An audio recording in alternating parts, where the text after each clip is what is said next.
So starting with chapter number 6, this chapter is going to be covered from the same textbook जो इससे पहले हम follow करते रहे, which is Engineering Mechanics Statics by R.C. Hibbeler, और 12th edition से ही हम तमाम problems को जो है वो solve कर रहे होंगे. The topics which we are going to cover in this chapter, although इस chapter में मजीद topics नहीं है, but we are going to cover these 3 topics जो कि आपको show किए गए हैं. First of all, there is going to be a introduction of trust. Trust क्या होती है, simple trusses क्या होती हैं, ट्रस्ट को डिजाइन करने के लिए कुछ हम assumptions लेते हैं, वो assumptions क्या हैं उनके हवाले से हम बात करेंगे. Then there are 2 different methods for performing the analysis of a trust. The first method is the method of joints जो कि हम आज start करेंगे, and the second method is the method of section जो कि probably हम next week जो है वो discuss करेंगे. अब ये जो 2 मेथड हैं ट्रस्ट की एनालिसिस के, सबसे पहले तो ट्रस्ट क्या होती है इसके हवाले से थोड़ी सी बात करते हैं, और उसके बाद फिर हम इन 2 मेथड्स को तफसील के साथ इस चैप्टर में जो है वो देखेंगे.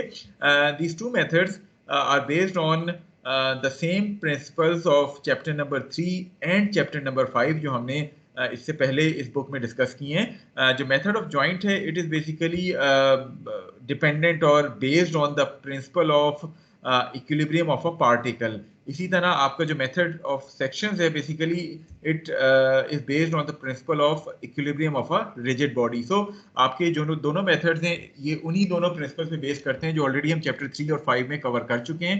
सो हम देखेंगे तफसील के साथ कि किस तरह किसी भी ट्रस्ट स्ट्रक्चर की जो है वो आप फोर्सेस फाइंड कर सकते हैं using either the method of joint और द मेथड ऑफ सेक्शंस. किस वक्त कौन सा मेथड इस्तेमाल करना है वो भी हम तफसील के साथ जो है वो डिस्कस कर रहे होंगे while discussing these 2 methods. So starting with the introduction of trust. Trust होती क्या है? A trust is basically a structure composed of cylinder members. Cylinder से क्या मुराद है? Any idea?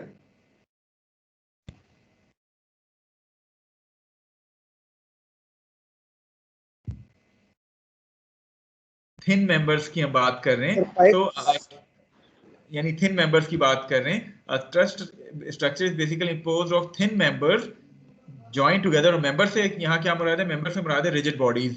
So rigid bodies, thin rigid bodies join together at their end point. So आपके पास trust structure कब बनता है? जब आप थिन सिलेंडर मेंबर्स जो रिजिड बॉडीज हैं उनको उनके एंड से जो है वो ज्वाइन कर दें. These members commonly used in construction consist of either wooden struts, यानी ये जो मेंबर्स हैं रिजिड बॉडीज हैं ये या तो वुड की बनी होती हैं और प्रोबेबली ज़्यादा ये मेटल बार्स की बनती हैं. आजकल जो ट्रस्ट स्ट्रक्चर्स बनते हैं वो ज़्यादातर मेटल बार्स के साथ आप बना रहे होते हैं.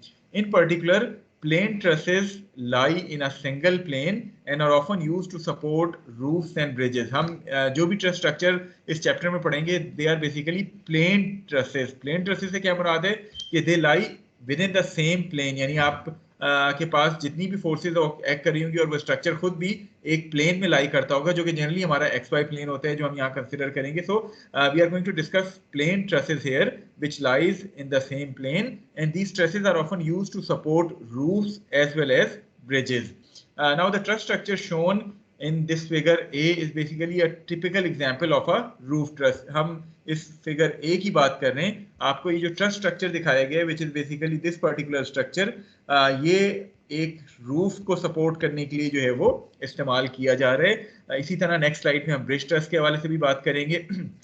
So in this figure the roof load is transmitted to the truss at the joints by means of a series of purlins. ये वो purlins लगे हुए हैं जिनके ऊपर ये रूफ लगी हुई है. तो रूफ का लोड इन purlins के साथ आपके इन जॉइंट्स के ऊपर जो है वो ट्रांसमिट किया जाता है. So the roof load is basically transmitted to the truss at the joints by means of a series of purlins. Since the loading acts in the same plane as the truss, so the analysis of forces developed in truss members will be two-dimensional. यही two-dimensional या planar view इस truss का यहाँ show किया गया है जिसमें आपके पास ये वो ट्रस स्ट्रक्चर है जो कि मैंने रेड से शो की है और आपके पास जो रूफ है उसका लोड जो है वो इन तमाम जॉइंट्स के ऊपर जो है वो पर्लिन्स की मदद से आप ट्रांसफर कर रहे हैं. सो आई होप कि ट्रस होती क्या है और किस तरह लोड जो है वो रूफ का बर्दाश्त कर रही है ये आपको थोड़ा सा क्लियर हो गया होगा.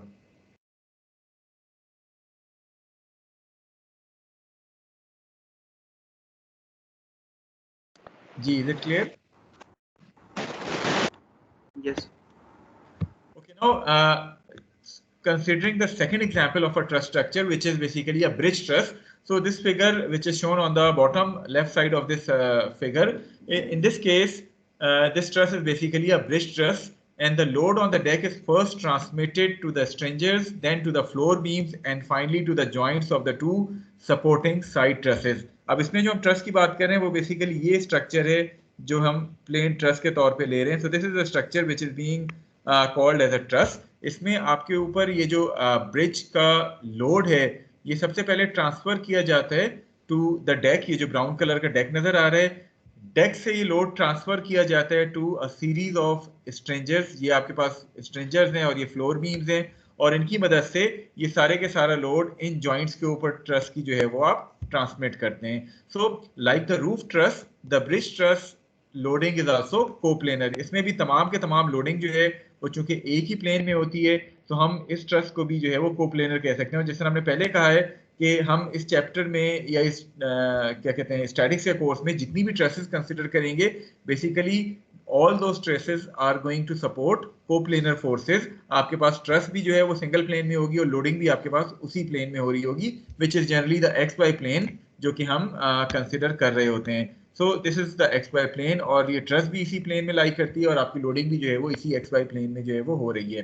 सो व्हेन ब्रिज और roof truss extend over large distances, अब आप देखें दोनों ट्रसेस को अगर हम देखें, आपको लेफ्ट साइड पे ये किस तरह की सपोर्ट नजर आ रही है on this roof truss. Can you identify this type of support? जी, कौन सी सपोर्ट है? आपकी आवाज बहुत हल्की आई है. It is a pin support. Okay, what about point A? Roller है सर. ये रोलर है सर. रोलर है. तो आपने किया क्या है कि एक तरफ पिन लगाई है, दूसरी तरफ रोलर लगाया है. अगर दोनों तरफ पिन लगा देंगे तो फिर क्या हो जाएगा? फिक्स्ड. सपोज आप कहते हैं कि आपने लेफ्ट साइड पे, अब अगेन इस ट्रस को देखें, यहाँ अगेन लेफ्ट साइड पे पिन है और राइट साइड पे आपने रोलर प्लेस किया हुआ है. अगर आप राइट साइड पे भी पिन लगा दें तो उसका नुकसान क्या होगा, कोई बता सकता है? वो दोनों तरफ से एक्सपेंशन है. दोनों तरफ एक्सपेंशन. Yes sir. दोनों तरफ फिक्स हो जाएगी. सो जब दोनों तरफ फिक्स हो गई तो एनवायरमेंटल इफेक्ट्स की वजह से अगर इन मेंबर्स में कुछ एक्सपेंशन या कॉन्ट्रैक्शन होती है तो क्या ये पिन सपोर्ट अलाउ करेगी? No sir, expansion pin support expansion नहीं है. जो ट्रस है वो उसी हिसाब से डिस्टॉर्ट हो जाएगी. सो इन इफेक्ट से बचने के लिए जनरली आप एक तरफ रोलर लगा देते हैं. रोलर का फायदा क्या होता है? रोलर जो है वो इस डायरेक्शन में ट्रांसलेशन को परमिट कर सकता है. ऐसे ही है? जी सर. सो एक तरफ पिन और एक तरफ रोलर का फायदा ये होता है कि जो एनवायरमेंटल इफेक्ट्स की वजह से एक्सपेंशन या कॉन्ट्रैक्शन, अगेन हम जो एक्सपेंशन कॉन्ट्रैक्शन की बात करें वो मीटर्स में नहीं है, वो माइक्रोमीटर्स या मिलीमीटर्स की फॉर्म में जो अगर कुछ एक्सपेंशन आ रही है इन मेंबर्स में तो वो जो है वो ट्रस अपने आप को जो है वो ऑटोमेटिकली अपनी शेप को बरकरार रखते हुए अपनी एडजस्टमेंट कर सकती है अगर आपने एक तरफ से उसको रिजिड ना रखा हो. तो दैट्स व्हाई जनरली जब हम ये रूफ ट्रसेस या ब्रिज ट्रसेस बना रहे होते हैं तो इसको हम एक तरफ से पिन कनेक्टेड कर देते हैं और दूसरी तरफ से हम इसको रोलर या रॉकर कनेक्टेड जो है वो कर देते हैं, ताकि जो माइनर जो डिफॉर्मेशंस हैं, एक्सपेंशन और कॉन्ट्रैक्शन इन मेंबर्स में हो रही है, उनको ये ट्रस स्ट्रक्चर जो है वो बर्दाश्त कर सके. तो आपको ये दो एग्जांपल दिखाई गई हैं, रूफ ट्रस की और ब्रिज ट्रस की. इससे आगे इस चैप्टर में हम बेइंतहा ट्रसेस देखेंगे जिनके मुख्तलिफ नाम होंगे. बेसिकली ट्रस बनती कैसे उसके हवाले से हम आगे कुछ बात करेंगे. तो मुख्तलिफ इन्वेंटर्स हैं जिन्होंने मुख्तलिफ ट्रसेस जो है वो इन्वेंट की हैं, तो उनके नाम पे वो ट्रसेस जो है वो आ गई हैं. मसलन एक आपको फिंक ट्रस नज़र आएगी, वो जिस इन्वेंटर ने इन्वेंट की थी उसके नाम के साथ मंसूब कर दी गई. इसी तरह मुख्तलिफ ट्रसेस जिसने इन्वेंट किए उसके नाम के साथ उन ट्रसेस को मंसूब कर दिया गया है. Is this point clear to all of you?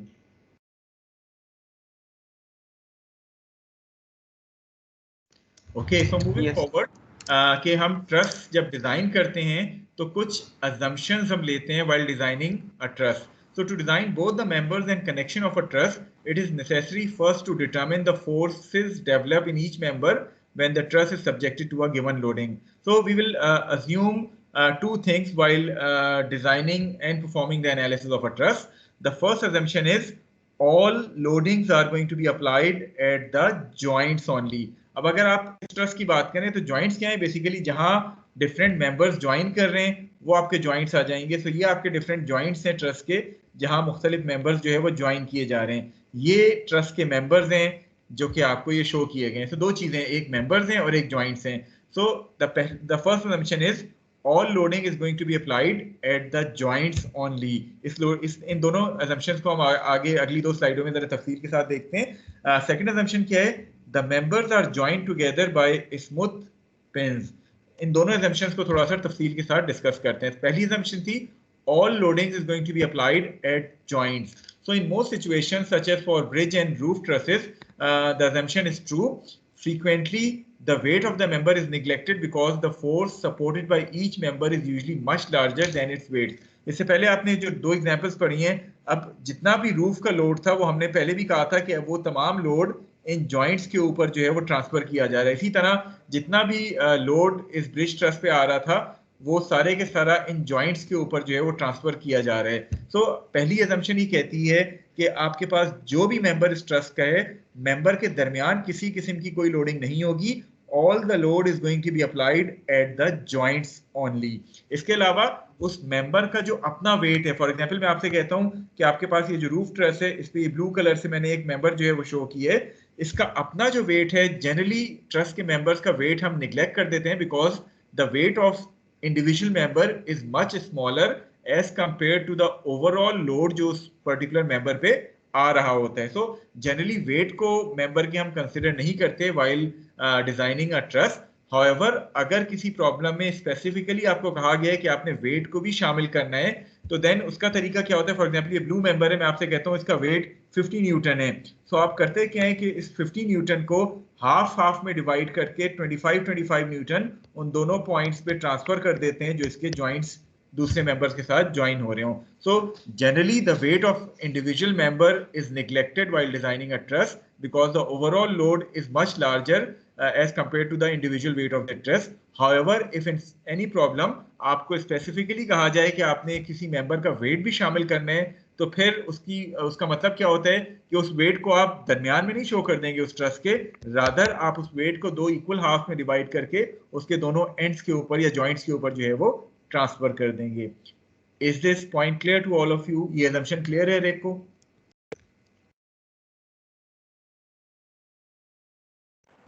Yes sir, clear। चलें, the second assumption is कि the members are being joined together by a smooth pin। इसका क्या मतलब है कि the joint connections are usually formed by bolting or welding the ends of members to a common plate called the gusset plate। अब यहाँ अगर आप right side पे टॉप फिगर देखें, आपको कितने मेंबर्स ज्वाइन होते हुए इस जॉइंट पे नजर आ रहे हैं? सर 4 मेंबर्स हैं। अब इन 4 मेंबर्स को जनरली ये जो प्लेट है इसको हम गसट प्लेट कहते हैं या पिन कहते हैं। इसकी मदद से आप किसी भी मेंबर्स को, एक से ज्यादा मेंबर्स को ज्वाइन कर रहे होते हैं at the joint of a truss. Now the assumption is कि all these connections at the pins, और जब आप गसट प्लेट यूज करते हैं, they should pass through the same point, that is all these forces or all these members should be concurrent at any one point of the truss। ये assumption क्यों हमने ली है कि फॉर एग्जांपल अगर ये concurrent ना होते तो क्या होता? अगर ये concurrent ना होते तो फिर ये मोमेंट प्रोड्यूस कर रहे होते, बिकॉज सपोज मैं कहता हूँ कि आपके पास ये मेंबर इस तरफ लगा हुआ है, ये मेंबर इस तरफ लगा हुआ है, तो प्रोबेबली ये आपका कपल जो है वो बना रहा होता अगर इनके दरमियान परपेंडिकुलर डिस्टेंस होता। So that's why the assumption is कि जितने भी मेंबर्स ज्वाइन किए जा रहे हैं किसी एक जॉइंट पे, ये तमाम के तमाम कंकरेंट हैं किसी एक पॉइंट पे, ताकि किसी किस्म की मोमेंट डेवलप ना हो। सो पहली assumption क्या है कि जितना भी लोड आएगा वो जॉइंट्स पे आएगा, और सेकंड assumption क्या है कि आपके जितने भी मेंबर्स उस जॉइंट पे ज्वाइन हो रहे हैं वो तमाम के तमाम कंकरेंट हैं एक पॉइंट पे, ताकि किसी किस्म का मोमेंट डेवलप ना हो। Are these two assumptions clear to all of you?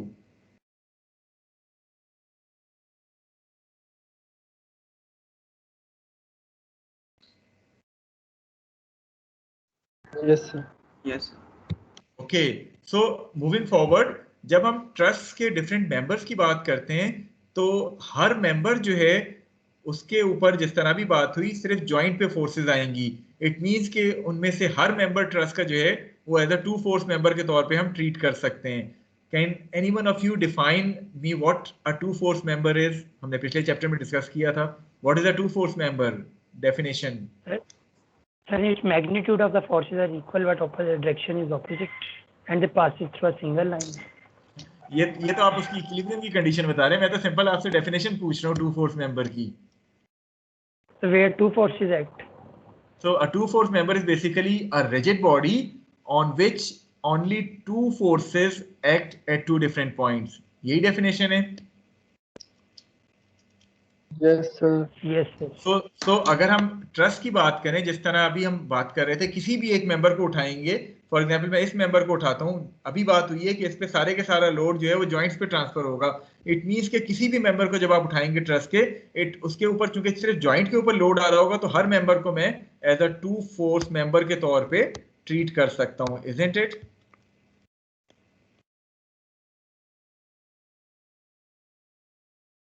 Yes, sir. Okay, now in order to be that two force member to be in equilibrium, अब आप वो conditions की बात करें. What are the conditions for equilibrium of a two force member? The momentum equal or forces along the axis. तीन axis. To force member के लिए equilibrium की जो कंडीशंस हमने लास्ट चैप्टर में पढ़ी थी वो क्या थी कि बोथ दोस फोर्सेस जो कि दो पॉइंट्स पे एक्ट कर रही हैं, they should be equal in magnitude, opposite to each other, and their line of action should be same. That is the line joining those two points जिसके ऊपर वो forces act कर रही हैं. ऐसा ही है? Yes, sir.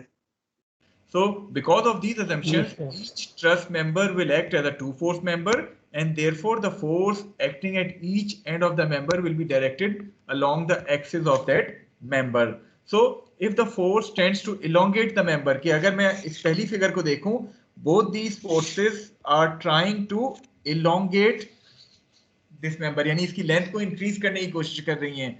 So these forces are basically termed as tensile forces, whereas if the forces tends to shorten the length of the member, then those two forces are basically termed as compressive forces. So her truss का member या compression में होगा या tension में होगा.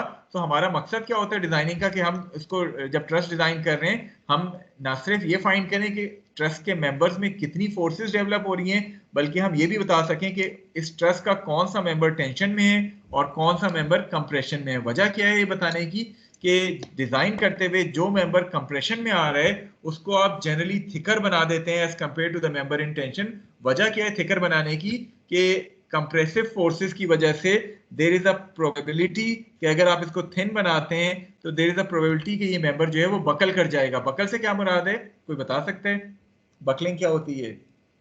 Snap करके टूट जाएगा. बकलिंग ये जो मैं आपको रेड कलर से मैंने बताया है कि आप इसके ऊपर फोर्स लगा रहे हैं तो देयर इज अ पॉसिबिलिटी कि ये मेंबर जो है वो डिफॉर्म होके सर बेंड हो जाएगा.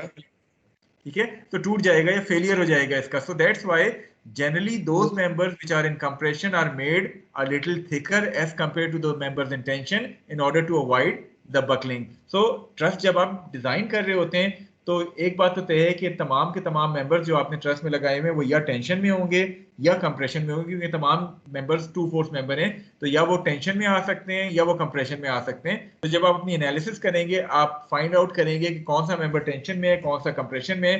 तो डिजाइन करते हुए जो जो कंप्रेशन वाले मेंबर्स हैं उनको जनरली आप थोड़ा सा ज्यादा थिक बना देते हैं as compared to the members in tension, ताकि बकलिंग को आप अवॉइड कर सकें, क्योंकि बकलिंग में वो मटेरियल ज्यादा जल्दी फेल हो जाते हैं as compared to tensile loading. Is it clear to all of you?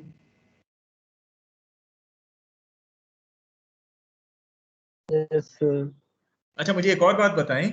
जब मैं कहता हूं कि जब हम पार्टिकल की बात कर रहे थे, अगर आपके पास पार्टिकल के ऊपर जो मुख्तलिफ फोर्सेस आ रही हैं वो टेंशन में आ रही हैं, तो टेंशन फोर्स को आप पार्टिकल के ऊपर किस तरह रिप्रेजेंट करते थे? Reaction force. नहीं, उसको ड्रॉ किस तरह करते थे फ्री बॉडी डायग्राम पे? Away from that particle, isn't it? Yes, sir.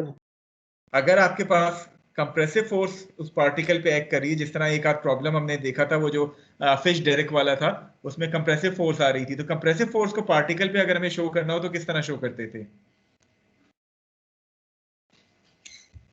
towards the particle. towards that particle। तो इसी तरह Yes, जब हम आगे अपने ट्रस्ट की एनालिसिस पे आएंगे तो जो जो मेंबर कंप्रेशन में होगा उसमें अगर कंप्रेसिव फोर्स डेवलप हो रही है तो हम उस फोर्स को जब शो करेंगे तो उस जॉइंट पे हम टुवर्ड्स दैट जॉइंट शो करेंगे। अगर Towards tensile the force particle. Develop हो रही है तो हम उसको अवे फ्रॉम दैट जॉइंट जो है वो शो करेंगे। सो अजम्पशन वही है जो हमने पार्टिकल के लिए यूज की थी, जिस तरह बात हुई थी। मेथड ऑफ जॉइंट बेसिकली आपका बेस कर रहे हैं on the principle of equilibrium of a particle. इसी तरह मेथड ऑफ सेक्शन जो है वो आपका बेस करेगा on the principle of equilibrium of a rigid body. So थोड़ा सा अब अगर आपको ये assumptions क्लियर हो गई हैं, थोड़ा सा हम बात करते हैं ट्रसेस के हवाले से कि ट्रस बनती कैसे है। If three members are pin connected at their ends, they form a triangle truss that will be rigid। क्या आपने किया क्या कि तीन मेंबर्स को ज्वाइन कर दिया at their ends और एक पॉइंट पे A पे ऊपर आपने पिन जॉइंट लगा दिया, B के ऊपर आपने रोलर लगा दिया। Now this is going to form a rigid truss जो कि आपको ये शो की गई है। Now we attach two more members to this rigid truss at different angles, जो कि हम जिस एंगल पे भी लगाना चाहें। तो आपके पास ये दो मेंबर्स आपने लगाए, आपका ये ट्रस जो है वो अब एक्सपेंड कर गया। इसी तरह आपको ज्यादा लोड सपोर्ट करना है, आप इसके साथ इसी फॉर्म में मेंबर्स को ऐड करते चले जाएं, आपका ये ट्रस जो है वो एक्सपेंड होता चला जाएगा। तो ट्रस किस तरह बनता है? बेसिकली आप रिजिड मेंबर्स को उनके जॉइंट्स पे कनेक्ट करते चले जाते हैं, आपको ये सारे के सारे मेंबर्स जो है वो ट्रस के तौर पे आ जाते हैं। आपको ज्यादा लोड जो है वो बियर करना है, आप इस ट्रस को स्ट्रॉन्ग कर दें, आप बीच में ये वाली एक बात भी शामिल कर दें कि यहाँ एक अलग जॉइंट लगा दें, यहाँ अलग। तो आप इस तरह मुख्तलिफ मेंबर्स को ऐड करते चले जाएं डिफरेंट जॉइंट्स, तो आपकी ये ट्रस्ट जो है वो एक्सपेंड होती चली जाएगी। Is this point clear to all of you कि ट्रस्ट बनती कैसे है? आप इसका एंगल चेंज करते चले जाएं, आपको एक नई ट्रस्ट जो है वो मिलती चली जाएगी, मेंबर्स का एंगल जो है वो आप चेंज करते चले जाएं। So if a truss can be constructed by expanding these basic triangular trusses, हम उसको एज अ सिंपल ट्रस के तौर पे जो है वो डील करते हैं। ओके, अब हम अपने मेन टॉपिक पे आते हैं, which is the method of joint. I hope कि ट्रस हर एक को क्लियर है क्या होती है, क्या assumptions है ट्रस को डिजाइन करने के हवाले से। Yes. चलें, so now moving to our first main topic of this chapter. अगर हम इस चैप्टर को ब्रॉडली देखें, it comprises of two major topics. The first one is analysis of a truss using the method of joints, and the second one is analysis of the truss using the method of sections. So in order to analyze or design a truss, it is necessary to determine the force which is being exerted in each of its member. So one way to do this is to use the method of joint। जब भी हम truss की बात करते हैं तो truss को design करने के हवाले से जरूरी है कि किसी तरह आप ये डिटरमिन कर सकें कि किस मेंबर में कितनी फोर्स डेवलप हो रही है उस लोड को बर्दाश्त करने के नतीजे में। वो फोर्स क्यों जरूरी है फाइंड करना, कोई बता सकता है?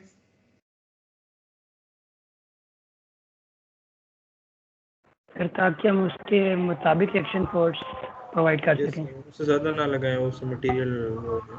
That's correct. थोड़ा सा ये सोचिए कि हम जो ट्रस डिजाइन कर रहे हैं, फॉर एग्जांपल मैंने ये ट्रस डिजाइन की और मैंने इसको इस लोडिंग के लिए जो है वो डिजाइन किया, मैंने फोर्सेस निकाली, मेरे पास मेंबर डीसी में जो फोर्स आ रही है से वो 500 न्यूटन फोर्स इसमें डेवलप हो रही है, ठीक है। अब 500 न्यूटन के साथ मैंने इस पर्टिकुलर मेंबर का एरिया रखा होगा, जिसकी वजह से मैं इसमें स्ट्रेसेस फाइंड कर लूंगा कि कितनी स्ट्रेसेस डेवलप हो रही हैं। अभी जो आपका स्टैटिक्स का कोर्स है इसमें सिर्फ आपकी जो एनालिसिस है वो फोर्सेस की डिटर्मिनेशन तक रहेगी। इसके बाद आप जब मैकेनिक्स ऑफ मटेरियल पे जाएंगे, जो नेक्स्ट सीक्वेंशियल कोर्स है स्टैटिक्स से आगे जाके, उसमें आप क्या करेंगे कि लोड तो आपके पास आ गया, 500 न्यूटन इस मेंबर पे आ रहा है, आप स्ट्रेसेस फाइंड करेंगे।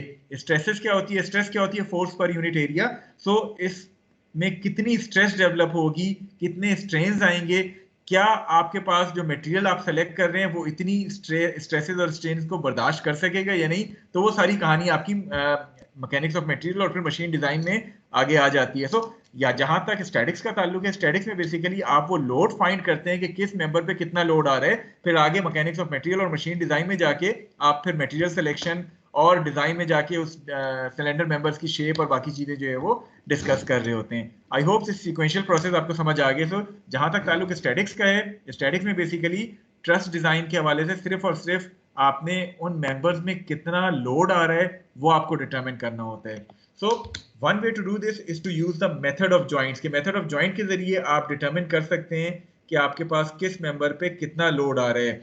This method is based on the fact that if the entire trust structure is in equilibrium, यानी अगर वो complete trust जो है वो equilibrium में है, it means के उसके तमाम joints भी जो है वो equilibrium में होंगे.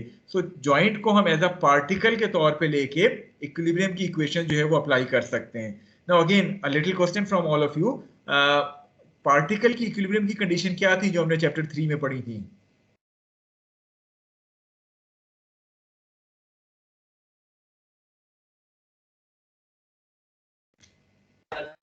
सर फोर्सेस का जो एक्स और वाई डायरेक्शन में क्या कहते हैं एक्ट कर रही हैं उनका सम क्या कहते हैं जीरो होना चाहिए. तो हमने मोमेंट को क्यों नहीं कंसीडर किया था पार्टिकल के लिए?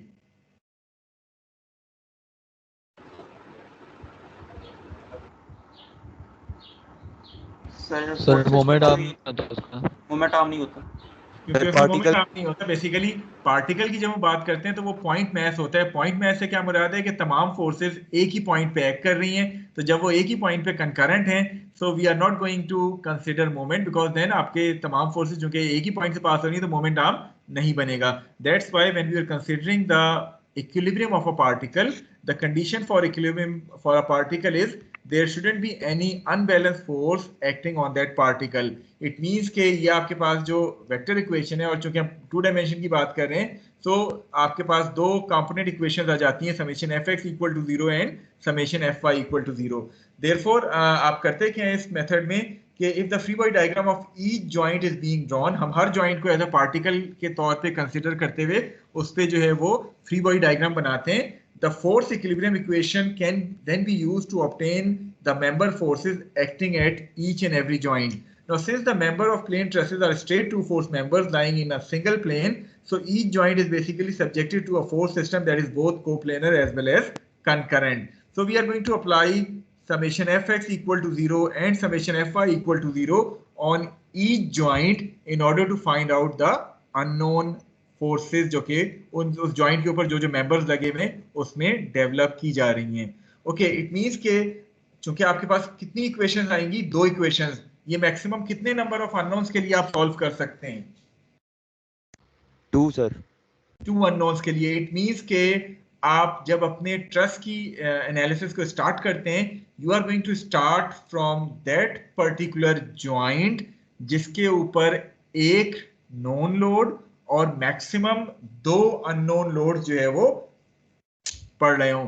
2 से ज्यादा अगर अननोन लोड्स आपके पास किसी जॉइंट के ऊपर आ रहे हैं तो देन डेफिनेटली आपके पास चूंकि इक्वेशन 2 आएंगी you can not solve that particular joint. So I hope कि दिस पॉइंट इज क्लियर कि जब भी आप अपने ट्रस्ट की एनालिसिस स्टार्ट करेंगे you are going to start the analysis from that particular joint जिसके ऊपर एक नोन लोड और 2 अननोन लोड जो है वो आ रहे हों, maximum 2 unknown load. For example आपको राइट साइड पे एक ट्रस्ट दिखाई गई है. It is a simple triangular trust which is being supported at point A by a pin connection and at point C by a rocker. You applied a load of 500 newtons at point B. Now in order to perform the analysis of this truss, आप किस joint से अपनी analysis को start करेंगे जो उन conditions को satisfy करता है जो अभी हमने पिछली स्लाइड पे देखी हैं? क्या जॉइंट A इन कंडीशंस को सेटिस्फाई करता है?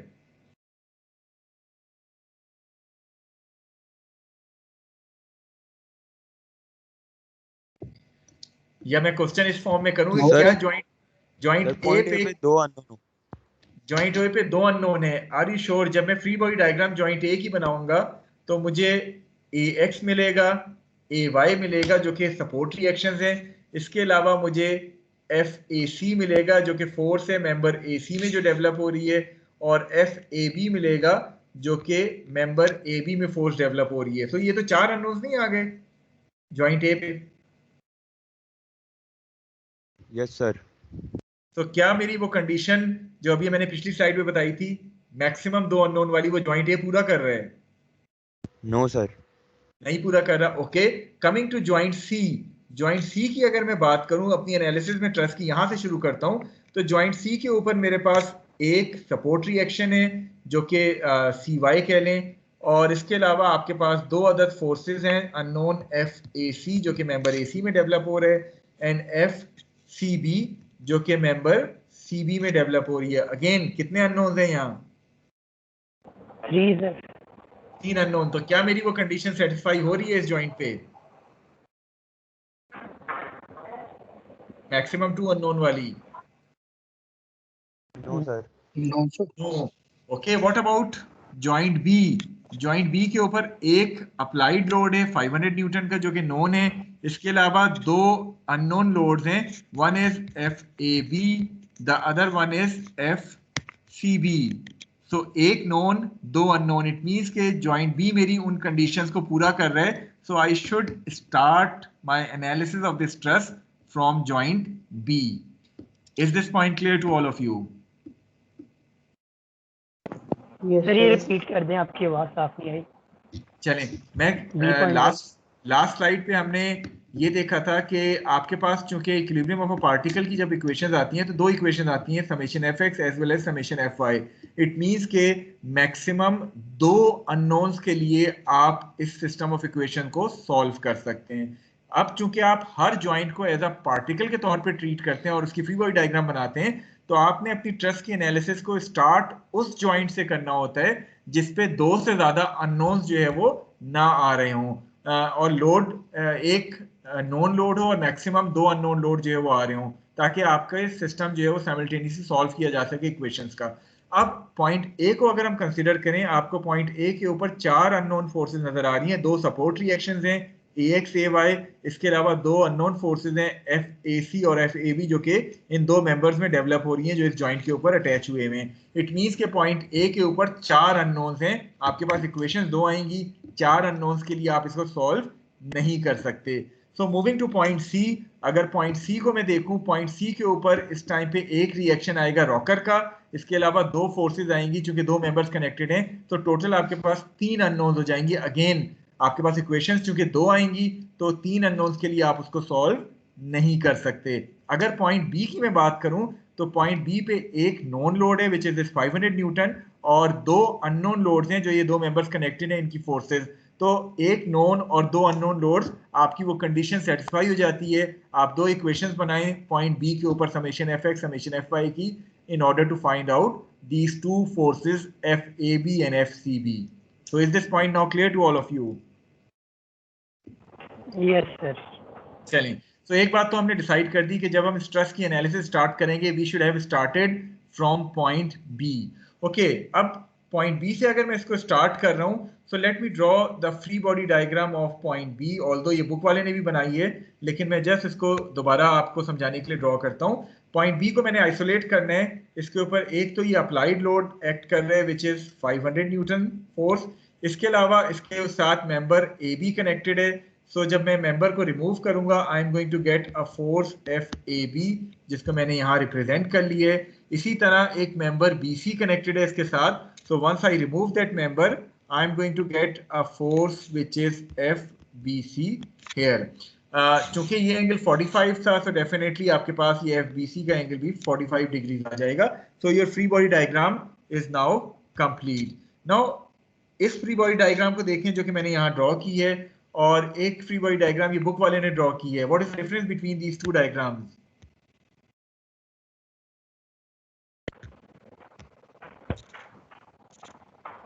सर BC पे सर बुक वाले ने कंप्रेशन फोर्स लगाई, फोर्स की जो मैंने फिगर ड्रॉ की है, मैंने थोड़ा सा गौर से सुन लें, जो मैंने ये फ्री बॉडी डायग्राम ड्रॉ की है मैंने FBC को एज अ टेंसाइल फोर्स के तौर पे ड्रॉ की है।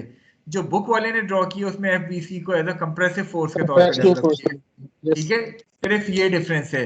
वजह क्या है इस डिफरेंस की, कोई बता सकते हैं?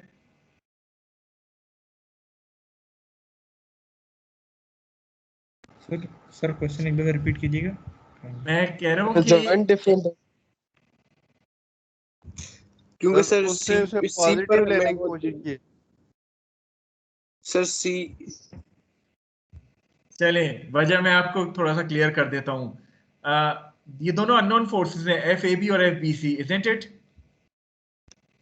ये हमारी assumption है। जी, हम assumption यूज करते हैं अब FBC के डायरेक्शन को या FAB के डायरेक्शन को जज करने के, अज्यूम करने के दो तरीके बताए गए हैं। पहला मेथड अजम्पशन का क्या है कि आप अपने एक्सपीरियंस की बेस पे जज करें कि कौन सा मेंबर टेंशन में होगा और कौन सा मेंबर कंप्रेशन में होगा, या रैंडम सेलेक्ट कर लें कुछ मेंबर्स को टेंशन में, कुछ मेंबर्स को कंप्रेशन में, इक्वेशंस ऑफ इक्विलिब्रियम अप्लाई करें, जिस मेंबर का सोल्यूशन नेगेटिव आ जाए उस हवाले से, उस मेंबर के हवाले से आप अपनी अजम्पशन को रिवर्स कर लें। मसलन यहाँ मुझे इंस्पेक्शन बता रहा है कि जब मैं ये फोर्स इस डायरेक्शन में अप्लाई करूंगा तो ये वाला लिंक जो है वो खींच रहा होगा और ये वाला लिंक जो है वो कंप्रेस हो रहा होगा। तो एक्सपीरियंस ये कहता है कि इस पे कंप्रेसिव फोर्स डेवलप होगी, इसके ऊपर टेंसाइल फोर्स डेवलप होगी। बट ये सिंपल ट्रसेस में तो जो है वो assumption या एक्सपीरियंस से आप जज कर सकते हैं। जो ट्रस्ट स्ट्रक्चर कॉम्प्लिकेटेड होता चला जाएगा वो एक्सपीरियंस या वो जजमेंट आपकी जो है वो मुश्किल होती चली जाएगी। Therefore, we are not going to use method number 1 for the assumption of force in any member. Rather, we are going to use method number 2 at all times. Method number 2 क्या कहता है कि बजाय इसके कि मैं सोचूं कि कौन सा मेंबर कंप्रेशन में है, कौन सा मेंबर टेंशन में है, मैं इनिशियली तमाम मेंबर्स को टेंशन के अंदर जो है वो अज्यूम कर लूं, ताकि जिस मेंबर का भी सोल्यूशन के बाद साइन नेगेटिव आ रहा है उसके हवाले से मैं अपनी अजम्पशन को रिवर्स करके कह दूं कि वो कंप्रेशन में। So method number 2 is much easier to understand. Otherwise method number 1 में आप कुछ को टेंशन में करेंगे, कुछ को कंप्रेशन में करेंगे। अगर कंप्रेशन वाले का साइन नेगेटिव आ जाए तो आप उसको टेंशन में कन्वर्ट करेंगे, अगर टेंशन वाले का साइन नेगेटिव आ जाए तो आप उसको कंप्रेशन में करेंगे। वो थोड़ा सा ज्यादा कंफ्यूजन हो जाता है। So we are always going to use method number 2 for assuming the direction of any unknown force. और ये अजम्पशन या मेथड नंबर 2 क्या है कि हम हमेशा हर मेंबर को टेंशन में अज्यूम करेंगे, सॉल्व करेंगे, जिस मेंबर का साइन भी नेगेटिव आ जाएगा उसको, उसके हवाले से हम अपनी अजम्पशन को रिवर्स कर लेंगे। Is this point clear to all of you?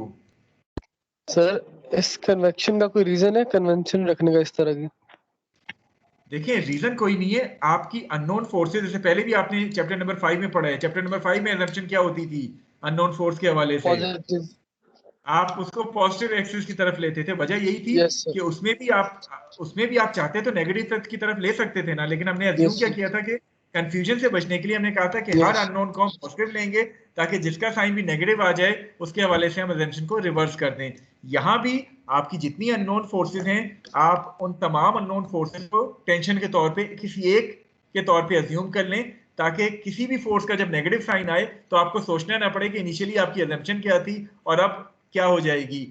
आप चूंकि टेंशन में हर मेंबर को ले रहे हैं तो ऑटोमेटिकली नेगेटिव साइन आपका उस मेंबर को कंप्रेशन में कर देगा। इसलिए हम अपनी चीजों को सिंप्लीफाई कर रहे हैं इसी एक अजम्पशन के हवाले से। ठीक है?